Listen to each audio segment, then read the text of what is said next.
So you want to make your own Space Marine chapter? Well, that is a brilliant idea. Homebrewing Space Marines is, in my opinion, one of the best things about 40k. In fact, if all of the fan-made animations are anything to go by, I would absolutely argue that fan-created content is the lifeblood of this hobby. And homebrewing Space Marines is by far the most undertaken venture in that area. The other Astartes Anonymous monkeys and I have been passionate homebrewers for years, and we're always pushing each other to do better. So let's talk about homebrewing Space Marines. Now, just as a disclaimer, you can feel free to discard everything I'm about to say. The key thing is to have fun. There should be no restrictions or rules placed upon your imagination, especially in search of enjoying the setting and embracing your own creativity. However, there are a few guidelines we'll lay out through this video that should be helpful for a number of reasons, ranging from comfortably allowing your homebrewed loyalists to be believable within the setting, as well as setting your loyalists up to not only be interacted with by other homebrews and canon factions in a way that won't disrupt their standing in the setting, but also setting up your own Space Marine chapter to be able to take part in the greater narrative as it unfolds. Now, I'm sure at this stage, other YouTubers would one by one start to list off the different Space Marine legions, and start talking about the virtues of Chad Thundercock's gene seed or the pure and stable lineage of Primarch Lightning McQueen, and how their respective legions could have an impact on a chapter's personality, fighting style, and preferred flavor of fucking Doritos, etc. But I'm going to tell you pretty comfortably that that shit just doesn't really matter. It doesn't matter. There's examples of Space Marines from Guilliman and the Ultramarines lineage who don't give a shit about the adaptability and codex compliant shenanigans of the Ultra Smurfs. And conversely, there's examples of Space Marines from Vulcan and the Salamanders lineage that behave more like Space Wolves than the lovable Sons of Nocturne. The truth is, a chapter's history and story will always be more important to their overall character/vibe than their lineage. Not to say lineage can't be used to impact a homebrew's character/vibe. The Black Rage is exclusive to the Sons of Sanguinius, and chapters that have a medieval/knightly vibe just hit different when they're from the Dark Angels or Imperial Fists. But ultimately, there's nothing stopping you from having an Iron Hand successor that are inherently knightly and chivalrous, or a Dark Angel successor that prefers cybernetic augmentations and tank warfare. Feel free to circumvent gene seed expectations as much or as little as you want. With all that being said, I'm going to give you the ultimate cheat code to homebrewing Space Marines. I'll bring this cheat code up again several times over the course of this video, because it's just so fucking powerful, and can really help you get away with doing things that aren't compliant with the established lore. And that cheat code is simply being vague.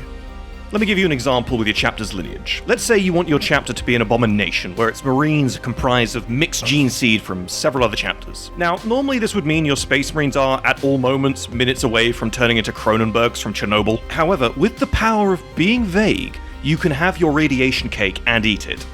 So who are your Space Marines descended from? Oh, they think they may be from the Khan, the Lion, or maybe even insert traitor Primarch, or possibly even a mix of all three.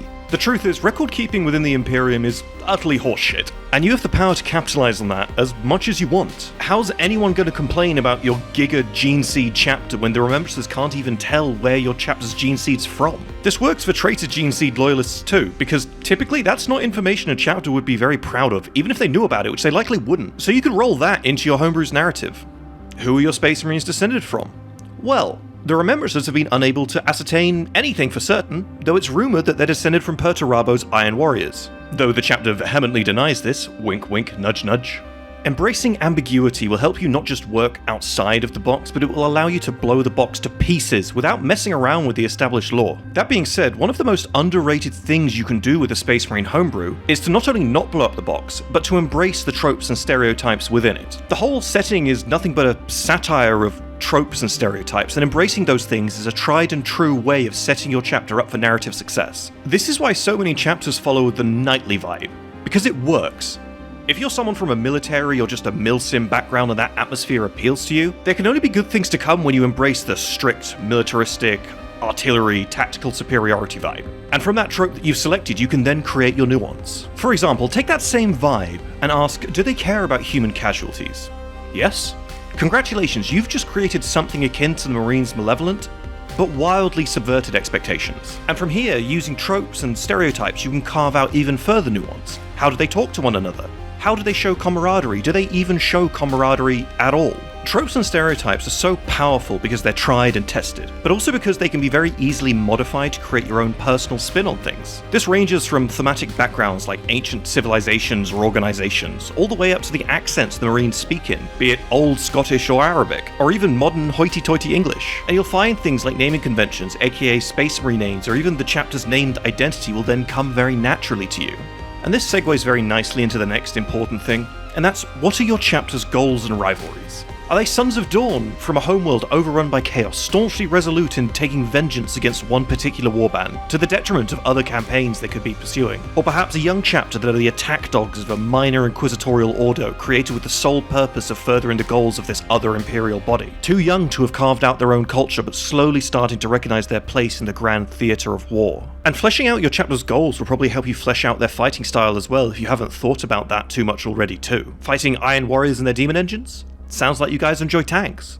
Fighting Gene Stealers or Chaos Cultists in hive cities? Maybe an excess of Flamers and Chainswords is more your style. Got a really intense rivalry with a group of Space Marine swordmasters that worship Slanesh? Maybe your men will counter that with their own legendary school of sword fighting. How you go about handling these last 3 points, lineage, tropes, and goals, will start to give you a real feel for your chapter's thematics and personality. But nothing's going to give your chapter as much personality as understanding its actual persons, its characters, its leaders. Now, whilst you can take the Iron Hands approach and have a council of leaders, or an approach which is true for a lot of canon chapters, and have no named leader at all, just an unnamed figure and a chapter that thrives on its own personality, which, disclaimer, if you can pull off, is awesome. It's a real amazing test of whether a chapter's personality can stand on its own 2 feet without mentioning any named leader outside of the knowledge that they really just have one. I would certainly encourage you to use a single chapter master, for the sole reason that creating this character is going to be some of the most fun you will have during your chapter creation process. This guy can be the utter embodiment of your chapter's values and approach to war, or he could be an aloof subversion to your chapter's expectations. Not only that, but this guy and 2 other guys are where you can dump your power creep: the chapter master, the first captain, and the chapter champion. Now, of course, this isn't a rule of thumb or anything like that, this is simply something that I like to do, and it's served me really well so far. All 3 can be legendary fighters, but you can split your tropes amongst them. One of them can be the legendary tactician, the other the headstrong brute or quiet, contemplative leader that always gets the job done. And one of them could well be the greatest fighter using an unusual fighting style that's more common amongst your chapter. This is the character that will be able to go toe-to-toe with the big baddies and survive. Not necessarily win, but having a character throw down with an ancient Chaos Lord and live to tell about it is always fun. Though, do be careful when using named baddies or antagonists. You don't want your character to diminish an established character's value. That's really important. For example, instead of saying your champion, captain, or chapter master fought Khan the Betrayer to a standstill or survived the encounter, instead saying your champion, captain, or chapter master fought Khan the Betrayer and was gravely wounded and was only saved at the last minute due to heroic / self-sacrificing actions from another character. Now your champion, captain, or chapter master has been implanted with several cybernetic prosthetics to resume duty and has learned a great deal from his humbling, or succumbed to a great rage from his loss. Taking this approach will not only spare you from degrading a much beloved, long-standing character, but will add a level of narrative depth to your character too. Or alternatively, let's say your character was such a Giga Chad in combat to the point of being one of the single greatest Space Marine fighters in the Imperium, on par with a Custodian, which is what he'll need to be to give a proper fight to Khan the Betrayer. You can once again fall back on our beloved cheat code of being vague. Oh, what happened with your chapter and the World Eaters warband they encountered?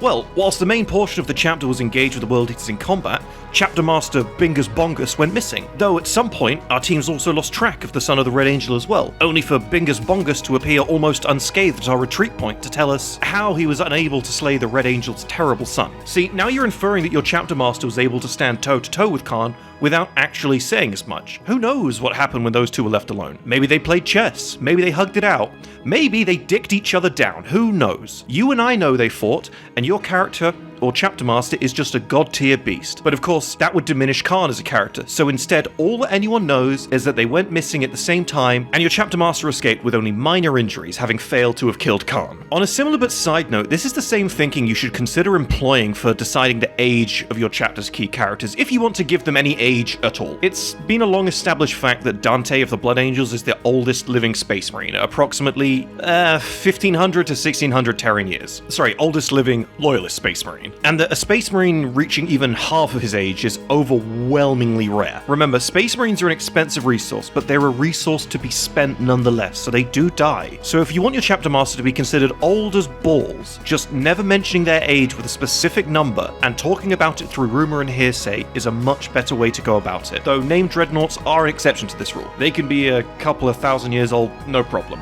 Anyways, let's talk about foundings. When putting this script together initially, I didn't think that foundings were overly important to the kind of message I'm trying to send here, but on greater inspection I realized that they are. In fact, I'm actually going to be uncharacteristically rigid with what I'm going to suggest for foundings. So in case you didn't know what foundings are, they're essentially these big milestones in time where more Space Marine chapters are formed. So there's about 30 different foundings, with the second founding being just after the Horus Heresy and the most recent being the suspected 28th or 27th. The Ultimate Founding. Now, there's a few important things about a few of the foundings that are key to remember. If your homebrew chapter is young and all Primaris, or you want them to be those two things, go with the Ultimate Founding. This was the founding that coincided with the revival of Rowboat Gorilla Man, and had a huge influx of new Primaris chapters. Alternatively, if your chapter has some wacky G mutation like the Black Dragons who have bone claws are on the verge of being declared renegades, I might suggest the 21st Cursed Founding. The majority of chapters born of the 21st had, problems. And if you want your chapter to be utterly ancient, instead of saying the name of a founding, once again embrace our vagueness cheat code and say something like, it was between the 3rd and 6th founding, but all records have been lost. Reason being is the same sort of reason you're about to get for the 2nd founding. And with that being said, don't do 2nd founding chapters. I mean, I'm not your dad, you can do whatever you want. Read the disclaimer at the start of the video. I would, however, discourage 2nd founding chapters because these guys are often as pivotal and as historically memorable / important as the 1st founding legions. The Black Templars, the Crimson Fists, the Flesh Terrors, the Nova Marines, the Mortifactors, the Silver Skulls, the Raptors,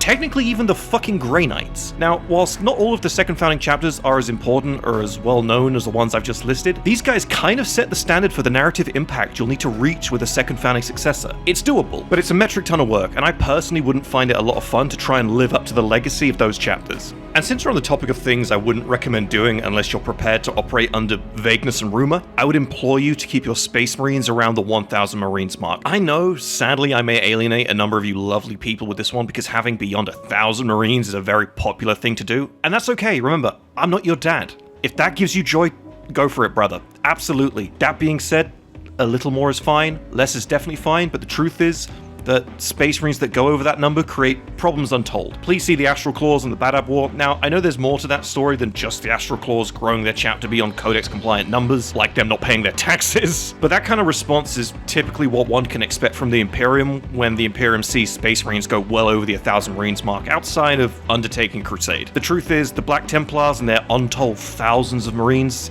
it's an outlier and an exception, and that's something that makes the Black Templars incredibly special. I think something that's worth mentioning is, if you've entertained all that we've talked about with your thoughts or writings about your homebrew, it'll probably be pretty obvious to you what sort of allies, if any, your homebrew may have, as well as their relationship with them and what keeps that relationship going. Having allies for your homebrew is really, really fun when writing about your Space Marines, especially if those allies are from another homebrew, be it your homebrew or the homebrew of a friend. And I think you'll find if your friend and you have stuck to the majority of these guidelines, you can not only undertake narrative campaigns and stories together, but you can also find those stories interacting with the canon setting and likely gelling with it very smoothly. And if you've gotten to the end of this video and you're still a little bit stumped about where to start, I would like to quote one of our good friends who runs the God Emperor's New Groove page on Instagram. He recommends the In a Nutshell test. For example, my homebrew Space Marines are apathetic salamanders in a nutshell, or my homebrew Space Marines are loyalist Night Lords in a nutshell. Begin with an ultimately immensely simple premise, and flesh it out using the discussed topics until, well, profit. Anyways, to finish off this video, I wanted to let you guys know that we're doing a series soon, where each episode will take one of your homebrews and go over its written narrative pieces, its key characters, and give some short feedback on what we really like about that homebrew and where we would potentially steer its heading if we were its creators. We're also going to do 2 more follow-ups to this video, one for Chaos Warbands and another one for Space Marine Renegade chapters. So let us know which one of them you'd like first. And if you're interested in that idea, we'd love it if you subscribed and smashed the notifications button, and joined our Discord and submitted your wonderful homebrews for us to look at. Thank you so much for watching, and I can't wait to see you all again very soon.